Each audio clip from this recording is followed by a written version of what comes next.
ಅಧ್ಯಾಯ 3 ಶ್ಲೋಕ 35.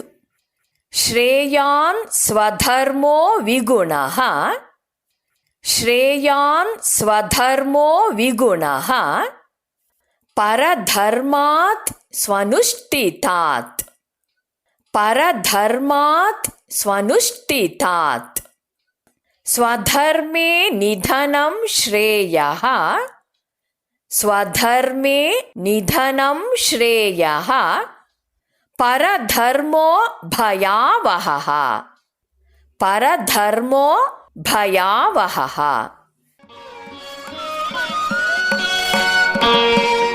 ಹೇಳಿಕೊಡುವುದನ್ನು ಅನುಸರಿಸಿ.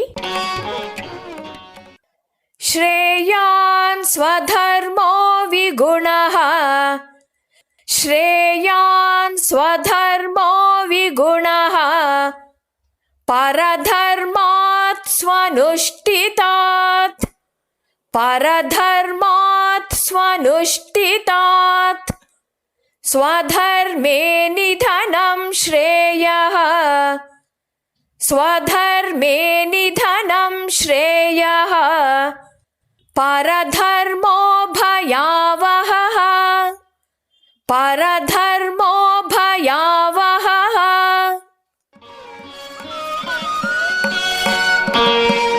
ಪೂರ್ಣ ಶ್ಲೋಕವನ್ನು ಅಭ್ಯಾಸ ಮಾಡೋಣ.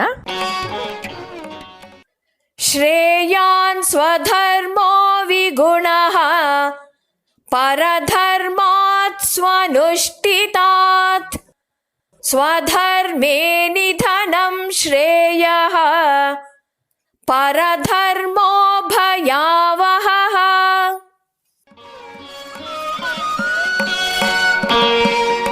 ಶ್ಲೋಕದ ಅರ್ಥವನ್ನು ತಿಳಿಯೋಣ.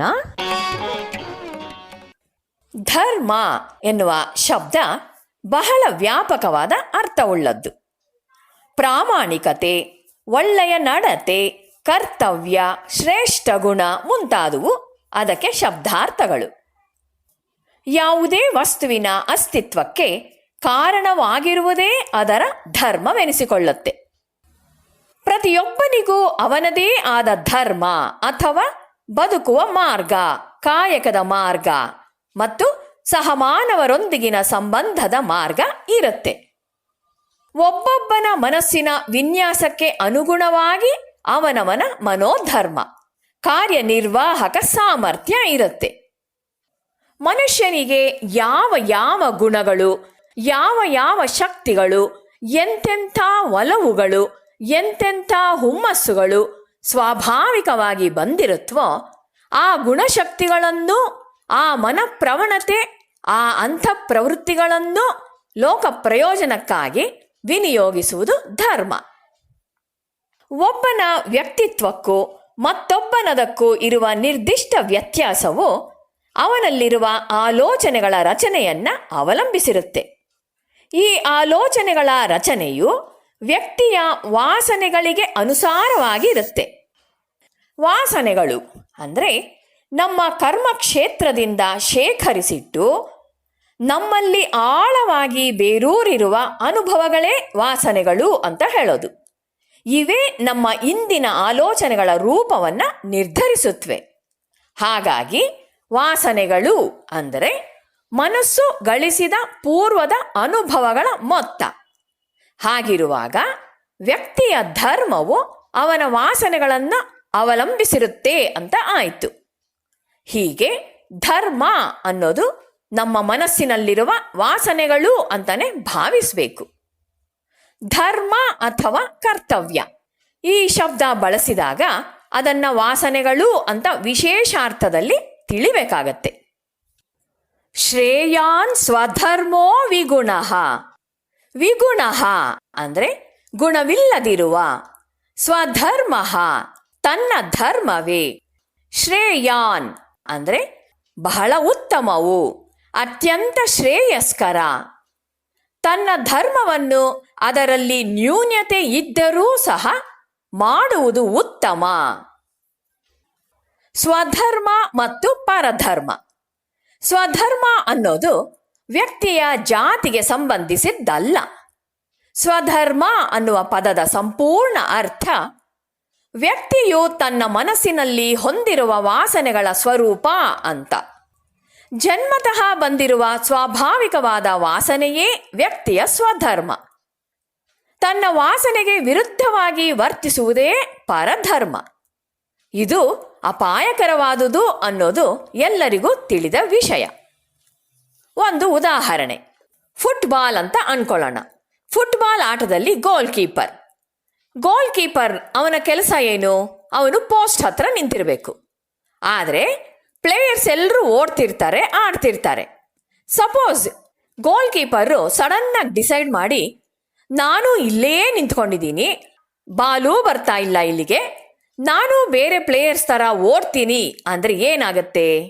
ಹಾಗೇನೆ ಯಾರಿಗೆ ಯಾವ ಕೆಲಸ ಅಲಾಟ್ ಆಗಿರುತ್ತೋ ಅದನ್ನೇ ಮಾಡಬೇಕು.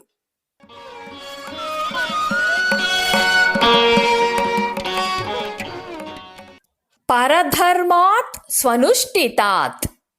ಪರಧರ್ಮಾತ್ ಅಂದರೆ ಪರಧರ್ಮಕ್ಕಿಂತ, ಸ್ವನುಷ್ಠಿತಾತ್ ಪರಿಪೂರ್ಣವಾಗಿ ಆಚರಿಸಿದ, ಚೆನ್ನಾಗಿ ಆಚರಿಸಲ್ಪಟ್ಟ. ಗುಣವಿಲ್ಲದ ಸ್ವಧರ್ಮವು ಚೆನ್ನಾಗಿ ಅನುಷ್ಠಾನ ಮಾಡಿದ ಪರಧರ್ಮಕ್ಕಿಂತಲೂ ಶ್ರೇಯಸ್ಕರವಾದುದು. ಇಷ್ಟಾನಿಷ್ಟಗಳು, ಧೋರಣೆಗಳು, ಪ್ರತಿಕ್ರಿಯೆಗಳು, ಜೀವನ ವೈಶಿಷ್ಟ್ಯ ಮುಂತಾದವುಗಳನ್ನು ಅವಲಂಬಿಸಿರುವುದು ಒಬ್ಬನ ಮಾನಸಿಕ ವ್ಯಕ್ತಿತ್ವ. ಇವೆಲ್ಲವೂ ಸೇರಿ ಒಬ್ಬನ ವ್ಯಕ್ತಿ ವಿಶಿಷ್ಟತೆಯಾಗೋದ್ರಿಂದ ಅವನು ಅದನ್ನು ಗೌರವಿಸಲಿ, ಇನ್ನೊಬ್ಬರನ್ನು ವೃಥಾ ಅನುಕರಿಸದಿರಲಿ, ಅವನನ್ನು ಕಂಡು ಇವನು ನಾಚಿಕೊಳ್ಳದಿರಲಿ. ನಮ್ಮ ಕಡೆಯಿಂದ ನಮ್ಮ ಬಗ್ಗೆ, ನಮ್ಮ ಮನೋಧರ್ಮದ ಬಗ್ಗೆ ನಮಗೆ ನಂಬಿಕೆ ಇರಲಿ, ವಿಶ್ವಾಸವಿರಲಿ. ಈ ಅವಶ್ಯಕತೆಯನ್ನು ಕುರಿತು ಹೇಳ್ತಿದೆ ಈ ಶ್ಲೋಕ. ಈ ನಮ್ಮ ವ್ಯಕ್ತಿತ್ವವನ್ನು ನಾವು ಉತ್ತಮಪಡಿಸಿಕೊಳ್ಳಬಹುದೇ ಹೊರತು ಬದಲಾಯಿಸಕೂಡದು. ಇನ್ನೊಬ್ಬರ ಅಚ್ಚಿನಲ್ಲಿ ನಮ್ಮನ್ನು ನಾವು ಒತ್ತಿಕೊಳ್ಳಕೂಡದು. ಹೀಗೆ ಅವನು ತನ್ನ ಸಹಜಕ್ಕೆ ಕಟ್ಟು ಬಿದ್ದಿರಬೇಕೆಂಬುದೇಕೆ? ಇನ್ನೂ ಉತ್ತಮವೆನಿಸಿದ್ದನ್ನ ಅವನು ಏಕೆ ಅವಲಂಬಿಸಬಾರದು? ಸ್ವಧರ್ಮದಲ್ಲಿ ಒಂದು ವೇಳೆ ಗುಣ ಕಡಿಮೆ ಎಂದು ತೋರಿದರೂ ಅದು ಗುಣ ಹೆಚ್ಚೆನಿಸಿದ ಪರಧರ್ಮಕ್ಕಿಂತ ಶ್ರೇಷ್ಠವಾಗುವುದು ಹೇಗೆ ಅಂತ ನಮಗೆ ಅನ್ನಿಸಬಹುದು. ಅದಕ್ಕೆ 4 ಕಾರಣಗಳನ್ನು ಕೊಡ್ತಾರೆ. ಈ 4 ಕಾರಣಗಳಿಂದ ಅವನಿಗೆ ಸ್ವಧರ್ಮದಲ್ಲಿ ಗುಣ ಅಧಿಕ. 1. ಸ್ವಧರ್ಮದಲ್ಲಿ ಅವನಿಗೆ ಪ್ರಕೃತಿ ಸಹಾಯವಾಗಿರ್ತಾಳೆ. ಪ್ರಕೃತಿ ಮಾಡಿಸಿದ್ದೇ ಸ್ವಧರ್ಮ. ಪ್ರಕೃತಿಯ ಬೆಂಬಲ ಇರೋದ್ರಿಂದ ಅವನ ಕೆಲಸ ಸುಲಭವಾಗತ್ತೆ. ಈ ಕಾರ್ಯ ಸೌಲಭ್ಯ ಮೊದಲನೆಯ ಗುಣ. 2ನೇದು, ಯಾವಾಗ ಕೆಲಸ ಸುಲಭವಾಯಿತೋ ಆಗ ಕೆಲಸ ಬೇಗ ನಡೆಯುತ್ತೆ, ಫಲವೂ ಹೆಚ್ಚಾಗಿ ಬರುತ್ತೆ. ಹೀಗೆ ಪ್ರತಿಫಲ ಬಾಹುಳ್ಯ 2ನೆಯ ಗುಣ. 3ನೇದು, ಇದರಿಂದ ಲೋಕಕ್ಕೆ ಪ್ರಯೋಜನ ಹೆಚ್ಚಾಗಿ ಅವನ ಯೋಗ್ಯತೆಯಿಂದ ಎಷ್ಟು ಹೆಚ್ಚು ಸಾಧ್ಯವೋ ಅಷ್ಟು ಹೆಚ್ಚಾಗಿ ಆಗತ್ತೆ. ಈ ಲೋಕಕ್ಕೆ ಉಪಯೋಗ ಆಗುವುದು 3ನೆಯ ಗುಣ. 4ನೇದು, ಸ್ವಧರ್ಮ ನಿರತನಲ್ಲಿ ಕೆಲವು ಗೊತ್ತಾದ ಗುಣಶಕ್ತಿಗಳಾದರೂ ದೃಢವಾಗಿ ಬೆಳೆದು ಬಲಪಡುತ್ತವೆ. ಧರ್ಮವನ್ನ ಬದಲಾಯಿಸಿದರೆ ಹಿಂದಿದ್ದ ಶಕ್ತಿ ಸಾಮರ್ಥ್ಯಗಳು ಕೃಶವಾಗತ್ವೆ. ಹೊಸದು ಸಂಪಾದನೆಯಾಗುವ ಭರವಸೆ ಇಲ್ಲ. ಇಂಥ ಶಂಕೆ ಇಲ್ಲದ ಸ್ವಬಲ ಪುಷ್ಟಿಯ ಅವಕಾಶ 4ನೆಯ ಗುಣ. ಇದಕ್ಕೆ ಡಿವಿಜಿಯವರು ಒಂದು ದೃಷ್ಟಾಂತವನ್ನು ಕೊಡ್ತಾರೆ.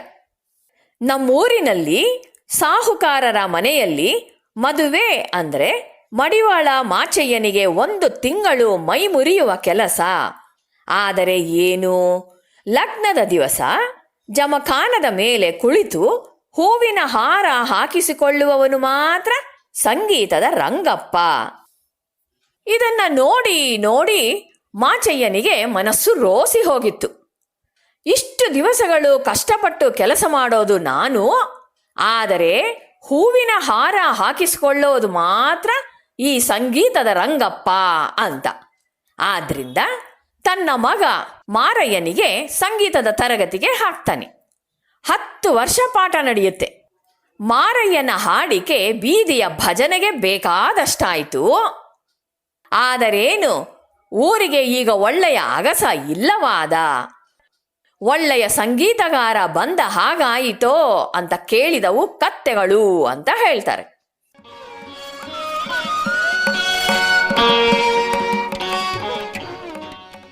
ಸ್ವಧರ್ಮೇ ನಿಧನಂ ಶ್ರೇಯಃ. ಸ್ವಧರ್ಮ ಅಂದರೆ ತನ್ನ ಧರ್ಮದಲ್ಲಿ, ನಿಧನಂ ಸಾಯುವುದು, ಶ್ರೇಯಃ ಶ್ರೇಯಸ್ಕರ. ಸ್ವಧರ್ಮದಲ್ಲಿ ಮರಣವು ಒಳ್ಳೆಯದು. ಪರಧರ್ಮೋ ಭಯಾವಹ. ಪರಧರ್ಮ ಅಂದರೆ ಪರಧರ್ಮವು, ಭಯಾವಹ ಭಯವನ್ನುಂಟು ಮಾಡುವುದು. ಪರಧರ್ಮ ಭಯಂಕರ ಅಂತ ಹೇಳ್ತಾನೆ. ಅನೇಕ ವೇಳೆ ನಾವು ಇನ್ನೊಬ್ಬರ ಕೆಲಸಕ್ಕೆ ಕೈ ಹಾಕೋದಕ್ಕೆ ಕಾರಣ ಅದರಲ್ಲಿ ಸುಲಭವಾಗಿ ಮುಂದುವರಿಬಹುದು ಅಂತ ಭಾವಿಸೋದ್ರಿಂದ. ಆದರೆ ಎಲ್ಲಿಯೂ ಮನುಷ್ಯ ಸುಲಭವಾಗಿ ಮುಂದುವರಿಯೋದಕ್ಕೆ ಆಗೋದಿಲ್ಲ. ಯಾವಾಗ ಅಲ್ಲಿ ಅಡ್ಡಿ ಆತಂಕಗಳು ಬರುತ್ತೋ ಅದನ್ನು ಎದುರಿಸುವಷ್ಟು ಸಾಹಸ ಅವನಲ್ಲಿ ಇರೋದಿಲ್ಲ. ಏಕೆಂದರೆ ಅವನು ಇದಕ್ಕೆ ಹೊಸಬ. ಅಲ್ಲಿ ಕಷ್ಟ ನಷ್ಟಗಳನ್ನು ಎದುರಿಸುವ ತರಬೇತನ್ನು ತೆಗೆದುಕೊಂಡಿಲ್ಲ. ಎಲ್ಲ ಸರಿಯಾಗಿ ಅವನು ಇಚ್ಛಿಸಿದಂತೆ ಆಗ್ತಾ ಇದ್ದರೆ ಪರವಾಗಿಲ್ಲ. ಆದರೆ ಜೀವನ ವಿಚಿತ್ರವಾದದು. ನಾವು ಇಚ್ಛಿಸಿದಂತೆಯೇ ಎಲ್ಲ ಸಾಗೋದಿಲ್ಲ. ನಾವು ಕಟ್ಟಿದ ಸವಿಗನಸುಗಳು ಪುಡಿ ಪುಡಿಯಾಗಿ ಹೋಗುವ ಕಾಲ ಬರುತ್ತೆ. ಆಗ ಅನ್ನಿಸುತ್ತೆ, ಹಿಂದಿದ್ದನ್ನೇ ಇಟ್ಕೊಂಡಿದ್ರೆ ಮೇಲಾಗ್ತಿತ್ತು ಅಂತ. ಆದ ಕಾರಣವೇ ಶ್ರೀಕೃಷ್ಣ ಹೇಳೋದು, ಜೀವನದ ಯಾವ ಕಾರ್ಯಕ್ಷೇತ್ರದಲ್ಲಿ ಇದುವರೆಗೆ ನಿಮ್ಮ ಸ್ವಭಾವಕ್ಕೆ ಅನುಗುಣವಾದ ಯಾವ ಕೆಲಸವನ್ನು ಮಾಡುತ್ತಿದ್ದೀರೋ ಅದನ್ನೇ ಮಾಡಿಕೊಂಡು ಹೋಗಿ. ಬೇಕಾದರೆ ಅದನ್ನು ಉತ್ತಮ ದೃಷ್ಟಿಯಿಂದ ಮಾಡುವುದನ್ನ ಕಲಿಯಿರಿ ಅಂತ ಹೇಳ್ತಾನೆ ಪರಮಾತ್ಮ. ಇದಕ್ಕೊಂದು ಉದಾಹರಣೆ. ಮೆಷಿನರಿಲಿ ಬೋಲ್ಟು ಪಿಸ್ಟನ್ನು 2 ಯೂಸ್ ಮಾಡ್ತಾರೆ. ಬೋಲ್ಟ್ದು ಕೆಲಸ ಏನು? ಎಲ್ಲಿ ಅದನ್ನು ಕೂರಿಸ್ತಾರೋ ಅಲ್ಲೇ ಕೂತ್ಕೊಂಡಿರಬೇಕು, ಅಂದರೆ ಫಿಕ್ಸ್ ಮಾಡಿದ ಕಡೆನೇ ಇರಬೇಕು. ಪಿಸ್ಟನ್ದು ಕೆಲಸ ಏನು? ಮೇಲೆ ಕೆಳಗೆ ಓಡಾಡೋದು. ಪಿಸ್ಟನ್ ಏನು ಅಂದ್ಕೊಳ್ಳುತ್ತೆ, ನಾನು ಮಾತ್ರ ಕೆಲಸ ಮಾಡಬೇಕು, ಬೋಲ್ಟ್ ಮಾತ್ರ ಅಲ್ಲೇ ಕೂತಿರುತ್ತೆ, ಏನು ಕೆಲಸನೇ ಮಾಡದೆ ಅಂತ. ಅದಕ್ಕೆ ಪಿಸ್ಟನ್ನು ಬೋಲ್ಟ್ ಹೇಳುತ್ತೆ, ನೀನೂ ಕೆಲಸ ಮಾಡು ಅಂತ. ಆಗ ಬೋಲ್ಟ್ ಹೇಳುತ್ತೆ, ನನ್ನ ಕೆಲಸ ಇಲ್ಲಿ ಕೂತ್ಕೊಂಡಿರೋದು ಅಂತ. ಆದರೆ ಪಿಸ್ಟನ್ನು ಕೇಳೋದೇ ಇಲ್ಲ, ಹೇಳ್ತಾನೇ ಇರುತ್ತೆ, ನೀನೂ ಕೆಲಸ ಮಾಡು, ನೀನೂ ಕೆಲಸ ಮಾಡು ಅಂತ. ಆಗ ಬೋಲ್ಟು ಸರಿ ನಾನೂ ಕೆಲಸ ಮಾಡ್ತೀನಿ ಅಂತ ಒಂದು ಡೈರೆಕ್ಷನ್ಗೆ ಮೂವ್ ಆಗುತ್ತೆ. ಅದಕ್ಕೆ ಆಗೋದಿಲ್ಲ. ಇನ್ನೊಂದು ಡೈರೆಕ್ಷನ್ಗೆ ಮೂವ್ ಆಯಿತು, ಬಿದ್ದೇ ಹೋಯ್ತು, ಪಿಸ್ಟನ್ನು ಬಿದ್ದೋಯ್ತು. Entire ಮಿಷಿನರಿನೇ damage. ಅವರವರ ಕೆಲಸ ಅವರವರೇ ಮಾಡಬೇಕು. ಅರ್ಜುನನು ಹುಟ್ಟು ಕ್ಷತ್ರಿಯ, ಯುದ್ಧದ ಕಲೆಯಲ್ಲಿ ತರಬೇತಿ ಪಡೆದವನು. ಅಸಾಮಾನ್ಯ ಧೈರ್ಯ ಮತ್ತು ಸಾಹಸವನ್ನ ತನ್ನ ಬದುಕಿನಲ್ಲಿ ಸಾಕಷ್ಟು ಸಲ ತೋರಿಸಿದವನು. ಈಗ ಅವನು ಯುದ್ಧ ಮಾಡೋದಿಲ್ಲ, ಆ ದಾರಿ ನನಗೆ ಬೇಕಾಗಿಲ್ಲ, ರಾಜ್ಯದಿಂದೇನು ಭೋಗದಿಂದೇನು ಅಂತ ವಿರಕ್ತನ ಹಾದಿಯನ್ನ ಹಿಡಿಬೇಕು ಅಂತ ಬಯಸ್ತಾನೆ. ಅವನು ಯುದ್ಧ ರಂಗದಿಂದ ಓಡಿ ಹೋಗಿ ಧ್ಯಾನ ನಿರತನಾಗ್ತೇನೆ ಅಂತಾನೆ. ಅರ್ಜುನ ವಿರಕ್ತನ ದಾರಿಲಿ ಹೋಗೋದಿಕ್ಕೆ ತರಬೇತನ್ನ ತೆಗೆದುಕೊಂಡಿಲ್ಲ. ಮುಂದೆ ಆ ಮಾರ್ಗದಲ್ಲಿ ಏನೇನು ಅಡಚಣೆಗಳು ಇರುತ್ತೆ ಅನ್ನೋದು ಅವನಿಗೆ ಗೊತ್ತಿಲ್ಲ. ಅವನಿಗೆ ಅದು ಪರಧರ್ಮವಾಗತ್ತೆ. ಅವನ ವಾಸನೆಗಳಿಗೆ ವಿರುದ್ಧವಾಗಿ ವರ್ತಿಸಿದಂತೆ ಆಗತ್ತೆ. ತನ್ನ ಸ್ವಧರ್ಮವು ನ್ಯೂನತೆಯಿಂದ ಕೂಡಿದ್ದರೂ ಅದಕ್ಕೆ ಅನುಗುಣವಾಗಿ ವರ್ತಿಸುವುದೇ ಮೇಲು ಅಂತ ಈ ಶ್ಲೋಕದಲ್ಲಿ ಕೃಷ್ಣ ಅರ್ಜುನನಿಗೆ ಹೇಳ್ತಾನೆ. ತಾತ್ಕಾಲಿಕ ಉದ್ವೇಗವನ್ನು ಅನುಸರಿಸಿ ಇದುವರೆಗೆ ನಡೆದ ದಾರಿಯನ್ನ ಬಿಟ್ಟು ಅನ್ಯರ ದಾರಿಗೆ ಹೋಗಬಾರದು ಅಂತಲೂ ಹೇಳ್ತಾನೆ. ತನ್ನ ಸ್ವಾಭಾವಿಕ ವ್ಯಕ್ತಿತ್ವವನ್ನ ಅದುಮಿಟ್ಟು ಮತ್ತೊಬ್ಬರ ಕರ್ಮವನ್ನ ಅನುಕರಣೆ ಮಾಡೋದು ತನಗೇ ಅಪಾಯಕರವಾದುದು. ಗುಣವಿಲ್ಲದ ಸ್ವಧರ್ಮವು ಚೆನ್ನಾಗಿ ಅನುಷ್ಠಾನ ಮಾಡಿದ ಪರಧರ್ಮಕ್ಕಿಂತಲೂ ಶ್ರೇಯಸ್ಕರವಾದದ್ದು. ಸ್ವಧರ್ಮದಲ್ಲಿ ಮರಣವು ಒಳ್ಳೆಯದು, ಪರಧರ್ಮವು ಭಯಂಕರವಾದದ್ದು ಅಂತ ಪರಮಾತ್ಮ ನುಡಿತಾನೆ.